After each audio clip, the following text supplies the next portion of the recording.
അസ്സലാമലൈക്കും. വലൈക്കും സലാം. അല്ല എവിടുന്ന അപ്പൊ നിങ്ങൾ മൂന്നാളും കൂടി വരുന്നേ ഇപ്പൊ?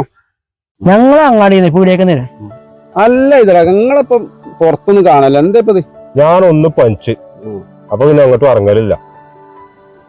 എന്നിട്ടിപ്പോ എന്താ പനി മട്ടം കുറവുണ്ടപ്പോ? ആ കുറവുണ്ടേ. കുഴപ്പമൊന്നുമില്ല. ഇല്ല ഇല്ല ഇല്ല. എന്നാ ശരി കേട്ടോ. ആയിക്കോട്ടെ.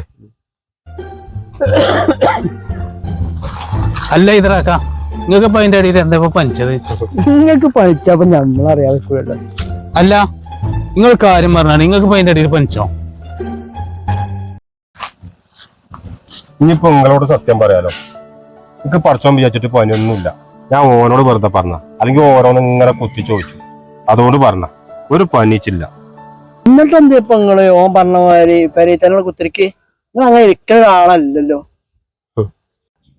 സംഭവം ഒക്കെ ശരിയാ, ഞാൻ ഇപ്പൊ എങ്ങോട്ടും ഇറങ്ങല്ല.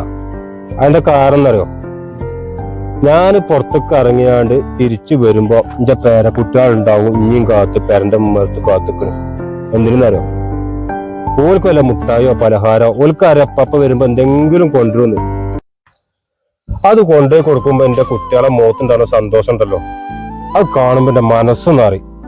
പക്ഷെ ഇപ്പൊ കൊണ്ടുപോയി കൊടുക്കാൻ എന്റെ കയ്യിൽ പൈസ ഇല്ല. അതുകൊണ്ട് ഞാൻ പുറത്തേക്ക് ഒന്നും ഇറങ്ങലില്ല. പെൻഷൻ പൈസ ഇട്ടിയാ കുറച്ച് പൈസ ഉണ്ടേനി, അപ്പൊ അതും തീർന്നു. അല്ല ഇതാക്ക അപ്പൊ ചെക്കൻ ഗൾഫിൽ ഇപ്പൊ ഒന്നും അയച്ചാലൊന്നും ഇല്ലേ? ചെക്കൻ പൈസക്ക് അയക്കും മരുവളെ കയ്യില്, എന്നിട്ട് പറയും പല പൊന്നു പോലെ നോക്കണമെന്ന്. പക്ഷെ മരുവള് നല്ലോണം നോക്കൂട്ടോ. എന്തെങ്കിലും അസുഖം വന്നാൽ ആസ്പത്രിക്ക് കൊണ്ടുപോകും, ഡ്രസ്സ് എടുത്തു തരും, ഒന്നിനൊരു കുറവില്ല. പക്ഷെ പൈസക്ക് പൈസ വേണ്ടേ? നമ്മളെ കാര്യങ്ങൾക്ക് ചില്ലറ നമ്മളെ വട്ടച്ചെലവിന് പൈസ വേണ്ട, അത് ഓൽക്കറിയില്ലല്ലോ. അപ്പൊ കയ്യിലൊന്നും ഇല്ലാത്തതുകൊണ്ട് ഇപ്പൊ പുറത്തേക്ക് ഇറങ്ങാൻ മടിയാ. ഈ കുട്ടികളെ കണ്ണുമോറ് കാണാൻ പറ്റാത്തതുകൊണ്ട് എങ്ങോട്ടും ഇറങ്ങലില്ല.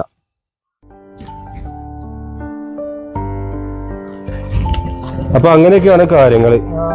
ഇപ്പൊ തന്നെ കുട്ടികളില്ലാത്ത തക്കം നോക്കിയൊന്ന് പുറത്തിറങ്ങിയതാ. ഞാൻ ഇറങ്ങല കുട്ടികളെ കേട്ടോ. എന്നാ കാണട്ടോ. അസ്സലാമലൈക്കും.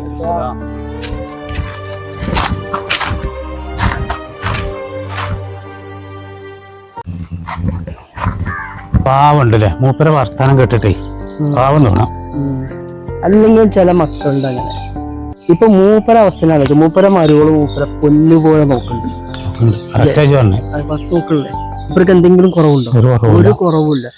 ചില മക്കളുണ്ട് പെണ്ണുങ്ങളെ പേരിലാണ് പൈസ അയച്ചു കൊടുക്കും, ഉപ്പാനെ പൊന്നുപോലെ നോക്കാണ്ടോന്ന് പറയും. ഓള് നോക്കും, പക്ഷെ പറഞ്ഞിട്ട് കാര്യമില്ല. പൈസക്ക് പൈസ എല്ലാം വേണ്ടത് പൈസക്ക് പൈസ ആവശ്യങ്ങൾക്ക് പൈസ വേണം. അതിപ്പോ എപ്പോഴും ചെന്ന് ചോദിച്ചാൻ പറ്റുമോ? ചോദിച്ചാൻ പറ്റുന്ന അവസ്ഥയിലുണ്ട്. അങ്ങനത്തെ ഒരു ബുദ്ധിമുട്ടാണ് ഇപ്പൊ മൂപ്പരുള്ളത്. ഇങ്ങനെയാണ് മക്കൾ നിന്ന് ശ്രദ്ധിച്ചാൽ മതി.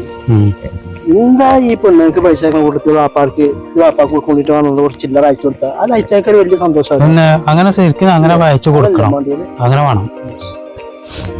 അപ്പം അങ്ങനെയൊക്കെയാണ് സംഭവം.